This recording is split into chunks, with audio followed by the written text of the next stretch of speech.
मुसीबतें और रुकावटें ज़िंदगी से कभी ख़त्म नहीं होती, लेकिन हम उनको कैसे डील करते हैं, टैकल करते हैं, ये डिसाइड करता है कि हम अपने आप को फ्यूचर में कहाँ पाएंगे। ग्रो करना है कि पीछे रह जाना है, हमारी चॉइस पे है। मुसीबतों से लड़के आगे चले जाइए तो आप ग्रो कर जाएंगे, और डर के रुक जाएंगे तो बस वहीं रह जाएंगे। एक एग्जाम्पल देती हूँ।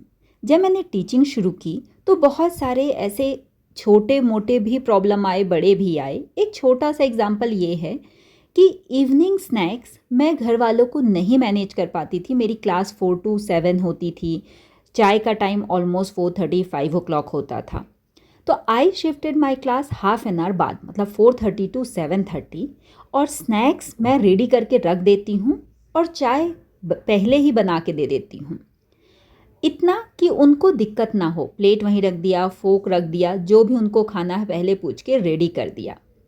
कई लोग बहुत ऐसे स्पेसिफिक होते हैं। फॉर एग्ज़ाम्पल, मेरे हस्बैंड को चाय के साथ 2 बिस्किट और मीठा खाने के बाद थोड़ा सा नमकीन, जस्ट चाय पीने के पहले। तो मुझे पता है अगर उनकी हैबिट, तो मैं पहले ही रेडी कर लेती हूँ। एक और सिचुएशन बताती हूँ। अभी रिसेंटली मैंने आईआईटी फाउंडेशन का कोर्स पढ़ाना शुरू किया है। उसके लिए अलग से मुझे टाइम देना पड़ता है, दैट इज़ 7:30 to 9। अब अगर मैं 9 बजे तक पढ़ाऊँगी तो डेफिनेटली खाना लेट होगा।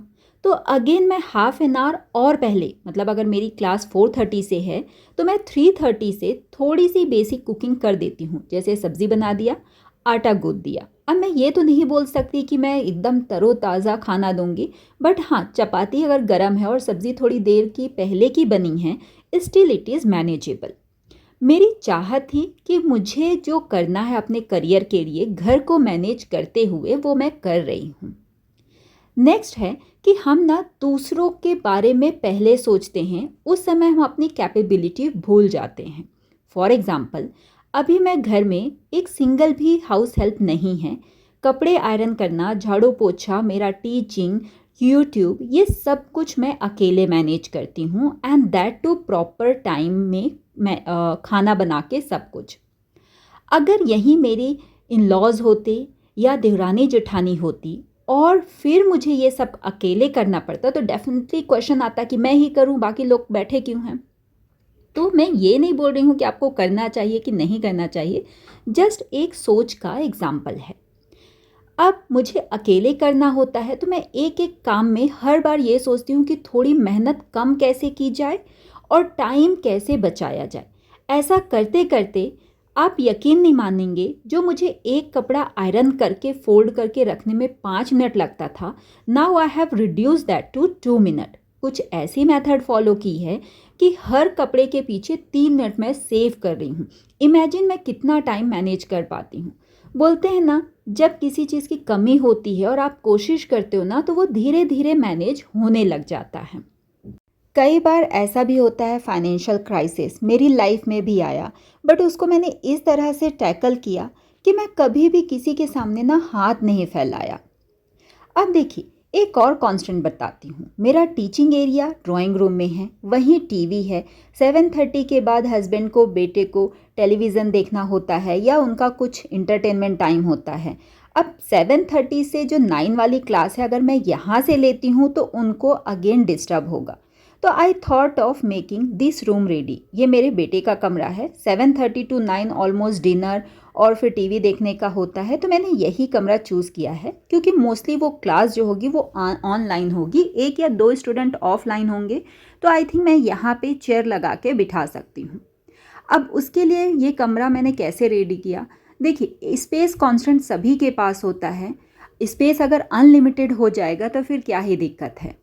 स्पेस चाहिए तो आपको मनी इन्वेस्ट करनी पड़ेगी, अगेन मनी कमाने के लिए फिर से स्पेस चाहिए। तो ये राउंड एंड राउंड चलता रहता है। या तो आप सोचते सोचते ज़िंदगी बिता दो, साल 2 साल गुजार दो, और या फिर जस्ट स्टार्ट कर लो। मेरा एम है कि मैं एक कमर्शियल प्लेस पे अपनी कोचिंग क्लास के लिए एक प्लेस बाई कर लूँ, लेकिन जब तक नहीं है तो चुपचाप बैठ के मैं क्या ही करूँ। तो आई जस्ट स्टार्टेड। जो भी मेरे पास मनी का कॉन्स्टेंट आता है, स्पेस का आता है, टाइम का आता है, आई ट्राई टू मैनेज। अगर 100% नहीं होता है, 1% भी हो गया ना, तो मैं ये सोचती हूँ कि अगली बार के लिए सिर्फ 99% बचा हुआ है। खैर, यहाँ पे जो भी सामान मैंने निकाला था टेबल रेडी करने के बाद, बुक्स जो काम की थी बेटे की, उसको मैं सेग्रीगेट कर रही हूँ। अगेन यहाँ पे स्पेस कांस्टेंट है, मुझे टेबल पे ही लैपटॉप रखना पड़ेगा और प्लस जो स्टूडेंट आएंगे उनको मैं चेयर रखूँगी, तो मे बी वो ऐसे राइटिंग पैड पे रख के लिख सकते हैं, या मेरे पास जो फोल्डिंग चेयर होती है ना जिसमें ऐसे नोटबुक रखने की जगह होती है, वो है, वहाँ मैनेज कर लूँगी। तो सबसे पहले बुक को मैंने इस बार एक के ऊपर एक स्टैक करके रखा है। साइड की जगह बची है तो उसमें बाकी के जो उसके क्रिएटिव चीज़ें होती हैं, डायरी हो गया, फिर दूसरी पजल्स की बुक हो गई, छोटी होती हैं, विड्थ कम होती हैं, तो यहाँ साइड में रख रही हूँ। ऐसा ना लगे बेटे को कि मैंने उसकी जगह हड़प ली है।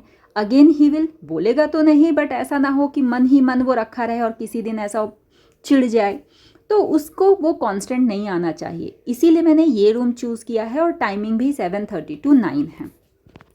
यहाँ पे वर्टिकल स्पेस क्रिएट करने की कोशिश की है और अभी तक का जो मेरा सबसे DIY है, मेरा फेवरेट, वो ये है। इस तरह के 6 बॉक्सेस है जिसको मैं 3 को हॉरिजेंटल और 3 को वर्टिकल रखती हूँ। जितनी भी स्टेशनरी है डेली यूज़ की, वो इसी में अकोमोडेट हो जाती है। स्टिकी, इरेज़र, शार्पनर, स्टेपलर की पिन, पेंसिल्स, जो भी आप नेम कीजिए, इस 6 डिवीज़न में कंप्लीट हो जाती है। सामने ही है, बेटे को उठाने रखने में दिक्कत नहीं होती, तो एक बार ऑर्गेनाइज करने के बाद ये कभी नहीं बिगड़ता। बुक्स थोड़ी यहाँ वहाँ हो जाती है, निकाला, बैग जमाया, सुबह लेट हो रहा है तो निकल गए, सो ऑन। अब ये बेटे का स्पेस है तो उसका एक सिंबल तो होना चाहिए, तो ये उसके छोटे छोटे टॉय हैं जो अपनी टेबल पे वो रखना पसंद करता है। किसी की मजाल है कि कोई उसे उठा दे। ऐसा नहीं है कि मैं बच्चे को एकदम फ्रीडम दे देती हूँ, बट हाँ, कुछ जगह पे वो मेरी बातें सुन लेता है और कुछ जगह पे मैं उसकी। अब ये टेबल में ना ऐसे कवर को दबाने की जगह नहीं है, तो ये फिसले ना, इसलिए एक हैवी डिक्शनरी मैंने दूसरे एज पे रख दी है। ये डस्टबिन है, कितना हाई क्लास है आपको दिख ही रहा है, इसलिए मैंने जो पुराने मार्कर हैं उससे कवर कर दिया है। मेन मोटो है कि चीज़ें अच्छी दिखनी चाहिए और काम होना चाहिए। यहाँ का जो साइड कवर्ड है, इसमें एक्स्ट्रा स्टेशनरी और जो कभी कभी यूज़ होने वाली चीज़ें हैं वो रहती हैं। ये जो शेल्फ़ है स्टडी टेबल, ये मैंने ऐसा लिया है कि इसके साइड की जो शेल्फ़ हैं स्लैब, वो निकल सकते हैं। आप इसकी हाइट एडजस्ट कर सकते हो। फॉर एग्जांपल नीचे पियानो है तो मैंने नीचे वाले स्लैब की हाइट बढ़ा दी है और उसका प्लेट निकाल के यहाँ एडजस्ट कर दिया है। चीज़ें खरीदते समय भी मैं प्रॉपर प्लान करती हूँ, बहुत जगह रिव्यू देखती हूँ, ट्रायल एरर करती हूँ और तब जाके फाइनल चीज़ें करती हूँ। छोटी छोटी बातों पर अगर आप ध्यान दोगे ना, आप मेंटली स्ट्रॉन्ग होते जाओगे, आपकी प्लानिंग बेटर होती जाएगी और ज़िंदगी में आगे बढ़ने का जज्बा मिलता जाएगा। कई बार ऐसा होता है कि हमें आगे बढ़ने, जो हम आगे बढ़ते हैं वो देख के कम ही लोग खुश होते हैं, ज़्यादा से ज़्यादा ऐसे होते हैं जो हमें पीछे खींच लेते हैं, हमें डिप्रेस करते हैं। लेकिन साहस तो उसी में है ना कि लोग पीछे खींच रहे हैं, खींचने दीजिए, but I will put my force in such a way कि मुझे आगे बढ़ने से कोई नहीं रोक पाएगा। स्पेशली जो हाउसवाइफ होती है ना, वो अपने आप में इतना कॉन्फिडेंस डेवलप नहीं कर पाती। कई बार नेबर्स, फ्रेंड्स, अड़ोस पड़ोस और या फिर इन लॉज की वजह से, या जो भी रीज़न है, मे बी खुद।